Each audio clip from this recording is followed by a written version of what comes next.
नाज़रीन, जब एक न्यूज़ चैनल में काम करती थी, तब मंथली कितना कमाती थी? 8,000। और अब पर डे कितना हो गया? हाँ अब पर डे। बहुत टफ डिसीजन था आपका कि वो रोल करना, ऐसा कंटेंट मत करो, आपको फिर मेन स्ट्रीम सिनेमा नहीं मिलेगा, आपको ये काम नहीं मिलेगा। ये अब 7 साल हो गए मुझे मुंबई में। साबरमती में काम करना भी बोल्ड डिसीजन ही था, सीन करने में मजा आ रहा था। अब इमेज ये बन गई है कि कुछ अलग है, डिफरेंट है, तो नाज़नीन को कॉल करो। Right. Hello friends, welcome to Filmy Funde, joinfilms.com। मैं हूं आपका अपना वीरेंद्र राठौर और आप देख रहे हैं बॉलीवुड का Google, join films YouTube channel. एक तरफ जहां फिल्म इंडस्ट्री में पुष्पा जैसी फिल्में चलती हैं, एनिमल जैसी फिल्में चलती हैं, लोग पसंद करते हैं, फैमिली के साथ देखने जाते हैं, वहीं पर दूसरी तरफ रियलिस्टिक सिनेमा, जो कि पहले पैरेलल सिनेमा कहलाता था या अलग से उसको नकार दिया जाता था, ऑडियंस नहीं पहुंच पाती थी, लेकिन अब ट्रेंड बदला है।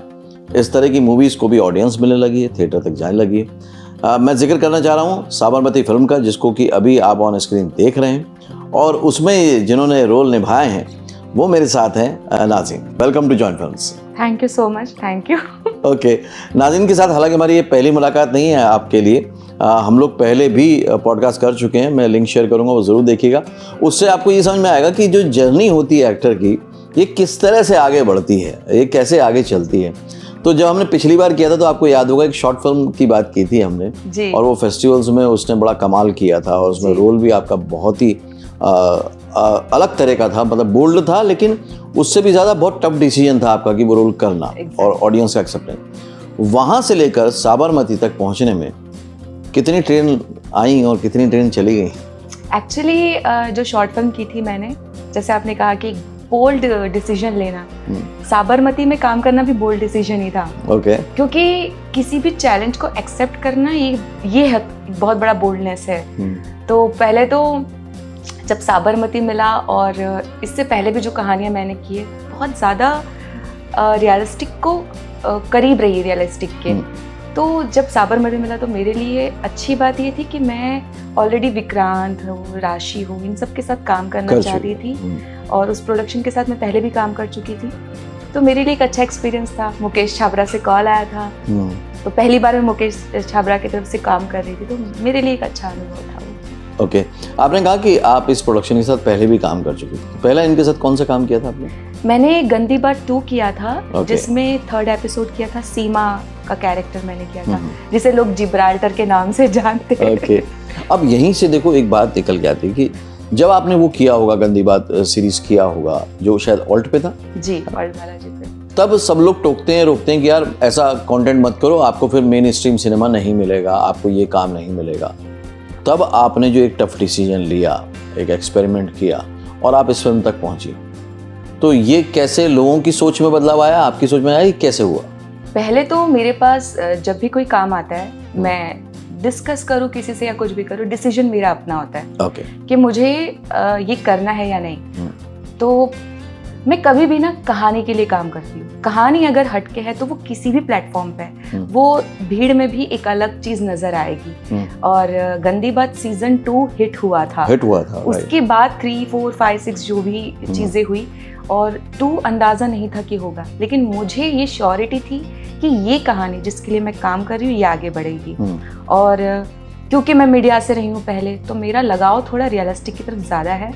ऐसे कैरेक्टर्स जो कि चैलेंजिंग हो और आप आम जिंदगी में ना करते हो, तो मैं डिसीजन खुद लेती हूँ और चीज़ ऐसी चुनती हूँ कि कुछ अलग हो, हटके हो, और वो कैरेक्टर पहले कभी किसी ने ना किया हो, मुझे करने का मौका मिला है, जल्दी से कर लो। लेकिन इससे बात बहुत क्लियर होती है कि ऐसी कोई इमेज, ऐसी कोई छाप नहीं पड़ जाती है आपके ऊपर किसी चीज़ से, जो लोग डरते हैं। खासतौर से नई लड़कियां बहुत डरती हैं ना, नई गर्ल्स आती हैं आर्टिस्ट, कह रहे यार हम पे एक टैग लग जाएगा, फिर हमें अच्छे रोल नहीं मिलेंगे, हमें वैसे रोल नहीं। टैग तब लगेगा जब आपने, समझ लीजिए, एक बैंक में नौकरी की और आप जिंदगी भर उसी बैंक में नौकरी कर रहे हैं। यहाँ आपने कहानी के लिए काम किया, बोल्डनेस, जिसको आप ऑल्ड बालाजी को एरोटिक या जो भी आप चीजें बोलते हैं, तो वो मैंने नहीं किया, मैंने कंटेंट किया था।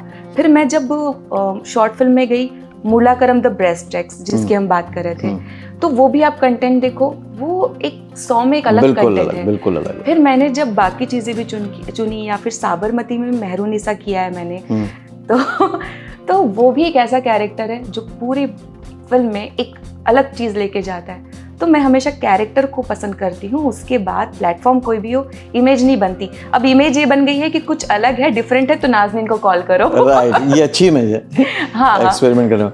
अभी जैसे साबरमती जब बन रही थी, क्योंकि एक्सपेरिमेंटल सिनेमा है, जब बन रही थी तब क्या उम्मीदें थी, जब रिलीज होने वाली थी तब क्या उम्मीदें, और आज जब रिस्पॉन्स देख रहे हो तो क्या लग रहा है? बहुत सारी फिल्मों में काम किया है, बहुत सारी चीज़ें की है। अब 7 साल हो गए हैं मुझे मुंबई में।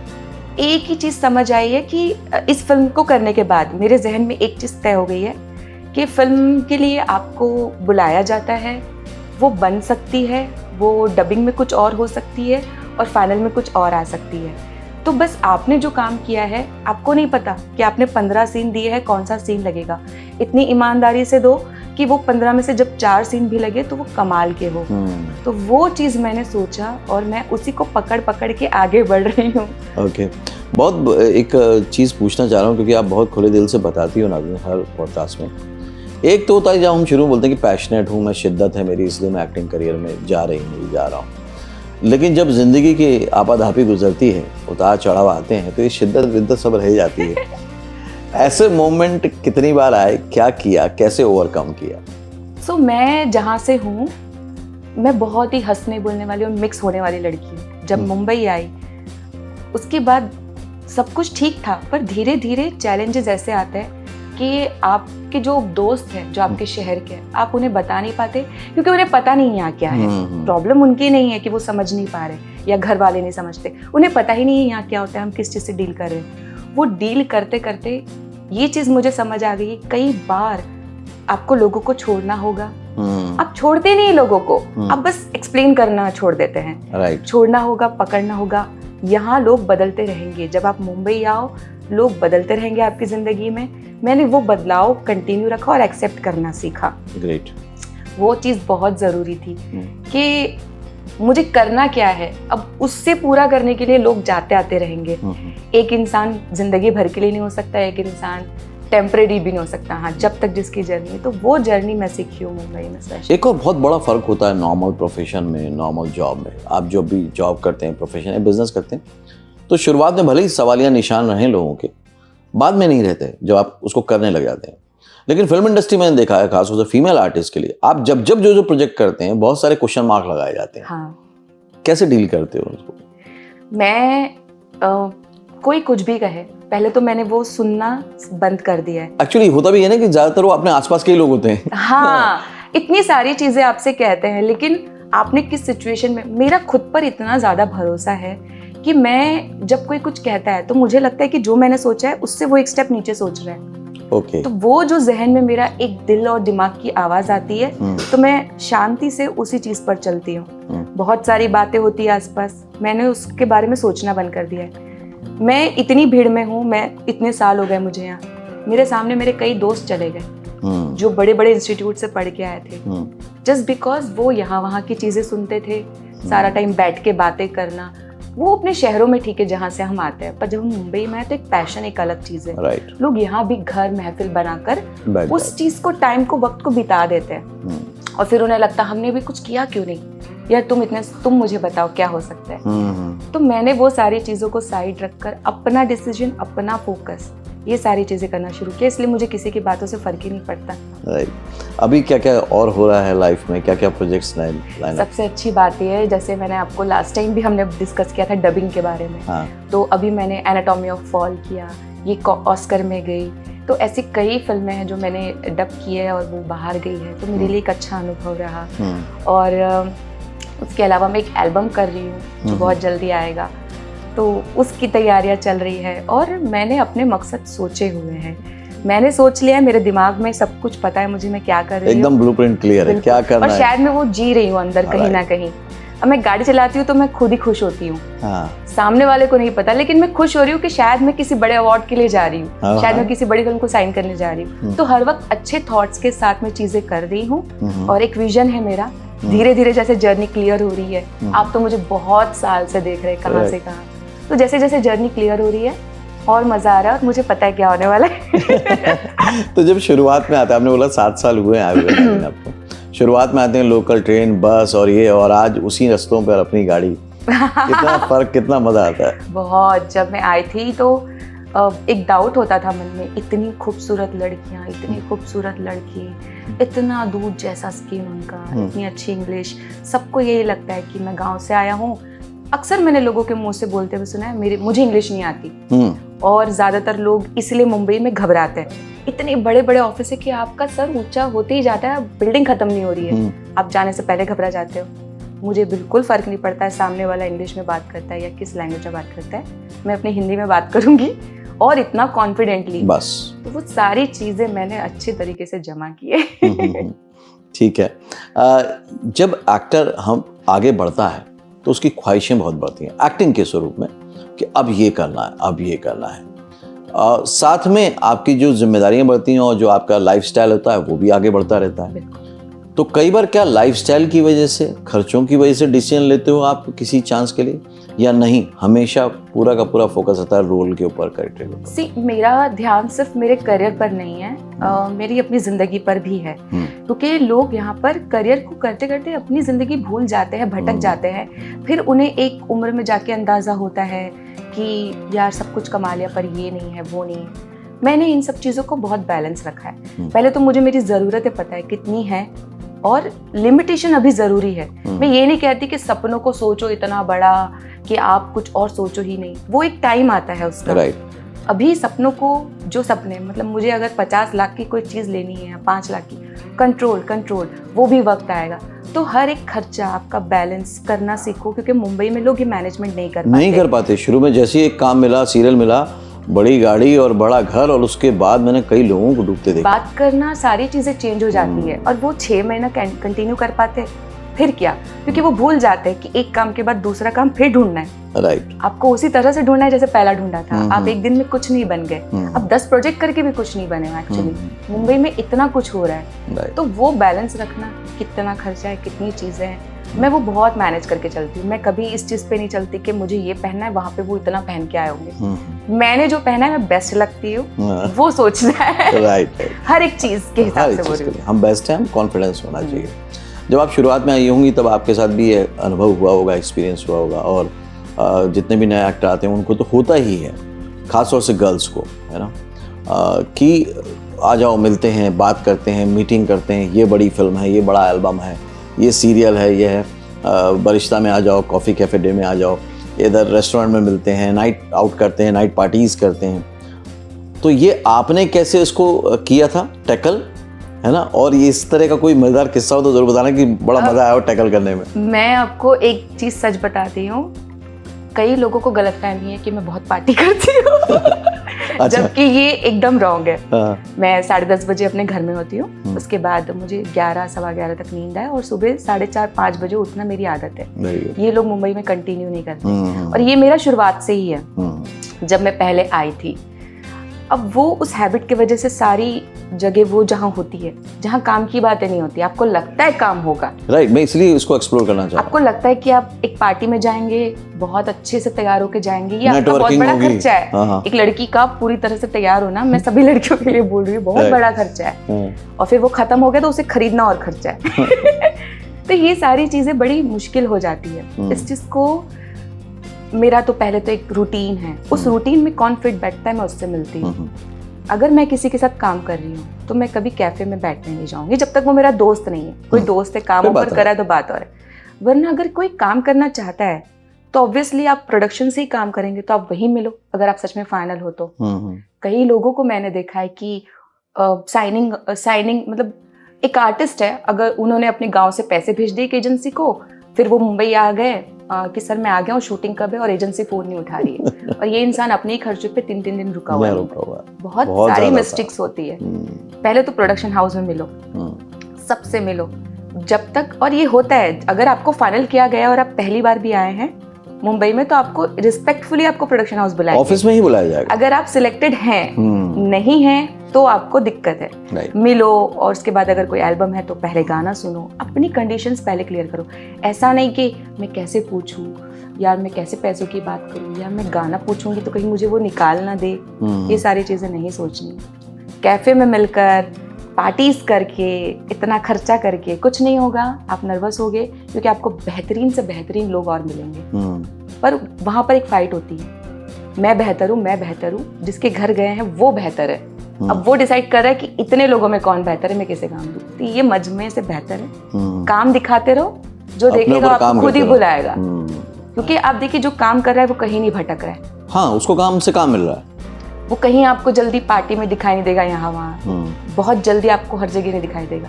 वो काम कर रहा है, काम के लोगों से मिल रहा है, अपने घर जा रहा है। बहुत कमाल की बात कही आपने कि वो काम से कर रहा है और वहीं से हो रहा है उसका सब कुछ काम। उसके पास टाइम ही कहाँ है सब करने के लिए। नहीं, और इससे क्योंकि उसे भी पता है और देखने वालों को भी पता होना चाहिए, नहीं होगा ऐसे। ओके, साबरमती में क्योंकि जो एक्टर्स हैं आज उनका बहुत बड़ा नाम है और उनको अच्छा एक्टर माना जाता है, आपके हिसाब से उनमें क्या खास बात है खासतौर से विक्रांत में या बाकी लोगों में? विक्रांत से मिलना मेरा पहली बार नहीं था, राशि से मेरा पहली बार मिलना था। पर मैं सच कहूँगी, राशि इतनी स्वीट है, इतनी, वो मैं इसलिए कह रही हूँ क्योंकि जो भी मैंने सीन किए उन दोनों के साथ ही मेरे सीन्स हैं, तो एक कोऑर्डिनेशन होना बहुत ज़रूरी है। तो जब मैंने पहली बार किया तो विक्रांत और मैं पहले पड़ोसी रह चुके, तो एक छोटी मोटी बातचीत हुई, वहाँ से एक कंफर्ट जोन आ गया। फिर राशि भी वहीं थी, तो हम सब तीनों में एक अच्छा बॉन्ड हो गया। हम स्क्रिप्ट को एक बार पढ़ते थे, उसके बाद हम जब डायरेक्टर ने एक्शन बोला उसके बाद हम काम करते थे। वो तुमने बेहतर डायलॉग डिलीवरी दी, मैं भी तुम्हें बेहतर दूंगी। वो गिव एंड टेक चल रहा था, इतना प्यारा कि वो सीन करने में मजा आ रहा था। इसीलिए जब मैंने भी वो फिल्म देखी तो मुझे वो सीन पावरफुल लगे, जितने भी सीन थे। तो एक कोऑर्डिनेशन है अच्छा, उनमें एक समझ है, उनमें ऑब्वियसली समझ है, जिससे मुझे बहुत सारी चीजें सीखने मिली कि क्या करना है क्या नहीं। पर मुझे एक और चीज समझ आई कि मैं एकदम रेडी हूँ अब हर बड़ी फिल्म के लिए।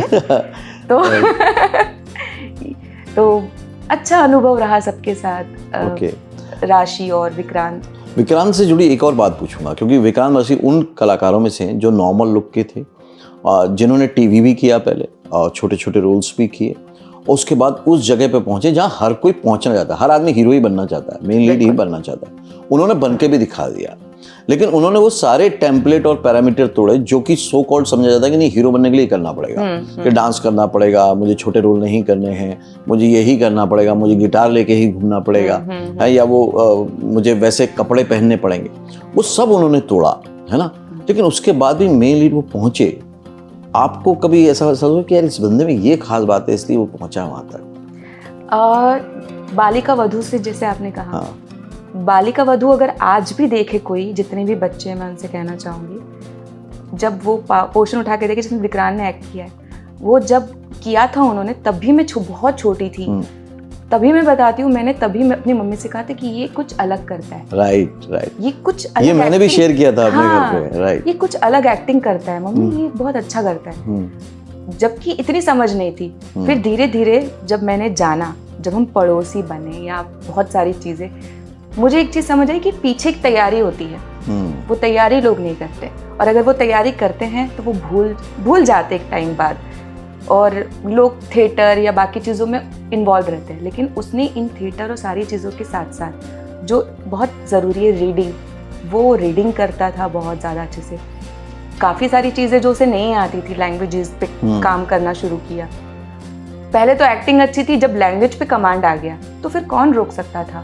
वो बंदा सुबह से लेकर शाम तक, देखिए ज़रूरी ये है कि आपको, अब इंडस्ट्री में कम काम करे चलेगा, पर आपको सब जाने ये ज़रूरी है कि ये आदमी इतना भागता है, अच्छी जगह दिखता है, अच्छी जगह मिलता है, ऑडिशन पे बोलो जल्दी से बना के भेजता है, मीटिंग्स पे बोलो तुरंत आता है, टाइम का पंक्चुअल है। पढ़ाई या किसी भी टॉपिक पे आप बात कर सकते हो, कितनी फिल्में देखते हो, कितनी सारी चीज़ें पढ़ते हो, ये तैयारी बहुत ज़रूरी है। मुझे लगता है विक्रांत ने ये तैयारियां बहुत अच्छे से की है। तो जब कोई देखेगा तो बोलेगा इसे नहीं देंगे तो किसे देंगे। राइट। विक्रांत को मिलना ही चाहिए था, वो डिजर्विंग है। ओके, तो आप जिस तरह से आगे बढ़ रही हैं, आगे और प्रोजेक्ट भी आप करेंगी और अगली बार हम लोग फिर से भी मिलेंगे। लेकिन उससे पहले ये जानना समझना चाह रहा हूँ, जैसे बहुत सारी चीज़ें आपने कही कि मैंने लोगों को एक्सेप्ट करना शुरू कर दिया, लोगों को छोड़ना शुरू कर दिया, लेकिन इंडस्ट्री के पॉइंट ऑफ व्यू से सबसे अच्छी बात जो आपको लगता है, यार मैं अपने शहर में रहती तो शायद ये ना कर पाती या ये ना सीख पाती, ये जिंदगी का नजरिया मुझे नहीं मिलता, वो क्या है? देखिए, एक अच्छी बात यह है कि यहाँ पे किसी को किसी से मतलब नहीं है, लेकिन ये बहुत बुरी बात भी है। सच में किसी को किसी से कोई मतलब नहीं है। आप किसी भी वे में बात कर लो, आप कहीं रह रहे हैं बात कर लो, या आप किसी से मिल नहीं रहे हैं तो कोई बात नहीं, 3 महीने बाद मिलेंगे तो पूछेंगे अरे कैसे हो, वो भी इतने इंटरेस्ट से नहीं, कैसे हो बोल के वो दूसरे को हाय कैसे हो, मतलब इतना इन्वॉल्व नहीं कोई किसी के साथ। तो डिसीजन लेना आसान हो जाता है क्योंकि किसी की नजरें आप पर नहीं है, और ये मुश्किल भी हो जाता है क्योंकि आप बहुत अकेले हो। पर वो अकेलापन मैंने काफ़ी सारी चीज़ें लर्न की है उसके थ्रू। जैसे मैंने बहुत सारी लैंग्वेजेस में फिल्में देखना शुरू की, इतनी सारी, जैसे मैंने अभी जो रिकमेंड कर सकती हूँ मैं, जॉयलैंड देखे लोग, सब्सटेंस देखे, द सब्सटेंस, ऐसी कई फिल्में आई है जो इतनी बेहतरीन है। मैं अपने आप से सवाल पूछती हूँ मैं कितना कर सकती हूँ इसमें से, या इसकी तैयारियां क्या है, उस पर फोकस करती हूँ। आप द सब्सटेंस देखिए, आप एक एक्ट उसका अकेले में करके देखिए, वो समझ ही नहीं आएगा कैसे किया है। वो टेक्निकल चीजें पढ़ना, तो ऑलमोस्ट चीजों को खुद को ऐसे रखा, अकेलेपन का फायदा भी है और नुकसान भी है। राइट। नाज़रीन, जब एक न्यूज़ चैनल में काम करती थी एक एंकर के तौर पे, रिपोर्टर के तौर पे, तब मंथली कितना कमाती थी? 8,000 एकदम, जब मैंने 6 साल का एक्सपीरियंस हुआ तब मुझे 8,000 मिलते थे। सब 6। और अब पर डे कितना हो गया? हाँ, अब पर डे काफी हो गया, लाखों व्यूअर्स आए। हाँ, अब इस फिल्म के बाद लाखों के ऊपर, 10 टाइम्स हो गया। हाँ, आराम से। राइट। तो उस टाइम पे डिसीजन लेते टाइम पे, जब वो सेफ लग रहा था, कंफर्टेबल लग रहा था, तब भी हमारे आसपास के लोगों ने बोला होगा कहाँ जा रही हो, क्या करोगी? और आज वो ये देखते होंगे नाज़रीन ने अपने दम पे, अकेली लड़की होके भी सब कुछ अचीव किया। मैं ये वर्ड मैं आपको क्लियर कर दूं, अकेली लड़की मैं ऐसे नहीं कर रहा हूँ, प्रेफरेंस के तौर पे नहीं कर रहा हूँ, मैं बता रहा हूँ कि हमारे समाज की दृष्टि वैसी रहती है। बिल्कुल, कि अकेली लड़की कैसे करेगी, उस पॉइंट से मेरे हिसाब से तो बहुत पावरफुल होती है। तो कैसे करेगी? आज उनका क्या लुक होता है आपके लिए? देखिए, सब परिवार को हमेशा पता होता है, परिवार हो जो भी हो आसपास, कि इसे हमारी जरूरत है, पर वो ये कह देंगे कि देखो अपने हिसाब से, तो आपको लगने लगता है आप बहुत अकेले हो गए। पर उसके बाद भी वहां से निकलना, वो सारे डिसीजन लेना, वो एक बहुत बड़ी चीज होती है। परिवार की जरूरत नहीं है ऐसा नहीं है, सिचुएशन वैसी बन गई है। और जब मैं नौकरी करती थी, वो 8,000 की, देखिए सुबह 8 से दोपहर के 12 बजे तक मैं एक जगह नौकरी करती थी, फिर 1 से लेकर शाम को मैं नौकरी करती थी 2 चैनल में। एक में सिर्फ न्यूज लेकर आती थी मैं, लाइक न्यूज रिपोर्टिंग करती थी, रीडिंग करती थी। दूसरे में चेहरा दिखा के न्यूज एंकर थी मैं। जब मैंने वो न्यूज छोड़ा, चैनल छोड़ा, 2014 में मैंने न्यूज चैनल छोड़ा था, तो मुझे लगा था मेरी दुनिया उजड़ गई, इसके बाद तो कुछ है ही नहीं। ये 8,000 की नौकरी चली जाएगी, मतलब मैं इस काबिल हूँ सिर्फ कि मुझे 8,000 मिले, अगर ये भी चले जाए तो मैं कुछ नहीं कर पाऊंगी। और मैं इतना रोई थी, क्योंकि मुझे समझ नहीं आ रहा था कि मैं जो करना चाहती हूँ वो बहुत टफ है। मुंबई जाना, इंडस्ट्री में काम करना है मुझे, ये तो घर वाले मानेंगे नहीं, मैं क्या करूँ? वो 8,000 मेरे लिए कितने करोड़ रुपए थे मैं आपको बता नहीं सकती। पर वो स्टेप लेने के बाद सोचा 0 हो गया, वापस से करेंगे। 6 महीना नौकरी करी, फिर वापस से मुंबई के लिए पैसा जमा किया, फिर आई। और ऐसा नहीं कि मुंबई में 0 नहीं हुआ है मेरा। मुंबई में कई बार लोगों ने मेरा हंसता हुआ चेहरा देखा है, मेरी चीजें काम बाहर आए हैं, लोग मुझे अप्रिशिएट कर रहे हैं, पर मैं अंदर से 0 हूँ। फाइनेंशियली भी थी, मेंटली भी थी, पर उसको मैंने हर बार गेन किया। करेंगे, क्यों नहीं करेंगे? देखिए, दुनिया में आप बहुत लोगों के लिए बहुत कुछ करते होंगे, मैं करती हूँ। खुद के लिए करने के बाद सच में हम आलसी हो जाते हैं। एक्चुअली वो आलसी है। करो तो सही खुद के लिए, करेंगे, और जब खुद के लिए करेंगे तो सबके लिए सब कुछ कर लेंगे। यार, हमेशा की तरह बहुत अच्छा लगा, बहुत मजा आया। थैंक यू नाज़रीन, थैंक यू सर। तो मेरे साथ ही नाज़रीन हमेशा की तरह कंक्लूड करता हूँ। पहली बात तो ये कि देखिए, जॉब में होने के बाद जो सिक्योरिटी आ जाती है, जो कंफर्ट जोन आ जाता है, उसको तोड़ना आसान नहीं होता, जो लास्ट में उन्होंने कहा। आप में से भी कई ऐसे लोग होंगे जो इस जदोजहद से गुजर रहे होंगे कि यार करूं नहीं करूं, खोने को है ही क्या यार, एक ज़िंदगी है, एक सपना है, उसे पूरे करने का हक तो बनता है। और उन्होंने उसका फॉर्मूला भी दे दिया है कि खुद पे काम करो, जो उन्होंने अपने लिए भी कहा, विक्रांत मसीह के लिए भी कहा। जो लोग खुद पे काम करते हैं ना, नाम एक्चुअली उन्हीं का हो पाता है। जो लोग दूसरों की बातें करते रहते हैं, दूसरों की बातें सुनते रहते हैं, उनका खुद का नाम, खुद की आइडेंटिटी कभी नहीं बनती। लोगों को एक्सेप्ट करना शुरू किया, जैसा उन्होंने, आप भी करना शुरू कीजिए। जो आपके ड्रीम गोल के साथ जुड़ रहा है बहुत अच्छी बात है, नहीं जुड़ रहा है तो छोड़ दीजिए, जाने दीजिए, और लोग मिल जाएंगे आपको। और डिसीजन तो आपको लेना पड़ेगा, जैसा उन्होंने कहा कि मैंने डिस्कशन सबसे किया लेकिन डिसीजन अपना लिया। तो डिसीजन अपना ही लीजिए, क्योंकि लाइफ आपकी है, ड्रीम आपका है, पूरा आपको करना है, जिम्मेदारी आपकी है। दूसरा, अननेसेसरी उन चक्करों में ना पड़ें कि पार्टीज़ हैं या इधर उधर मिलना है। खुद पे काम करें। ये समय आपने खुद चुना है कि मुझे एक एक्टर बनना है या फिल्म में आना है, तो उसके ऊपर ही पूरी शिद्दत से लग जाएं। आपको काम भी मिलेगा, आपके ऊपर कोई टैग नहीं लगेगा अगर आप काम करते रहेंगे तो, वो बहुत ज़रूरी है। मुझे लगता है आज के वीडियो से भी अगेन आपने बहुत कुछ सीखा होगा, और नाज़नीन हर बार आती हैं सिखा के चली जाती हैं।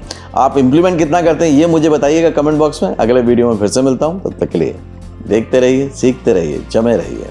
All the very best.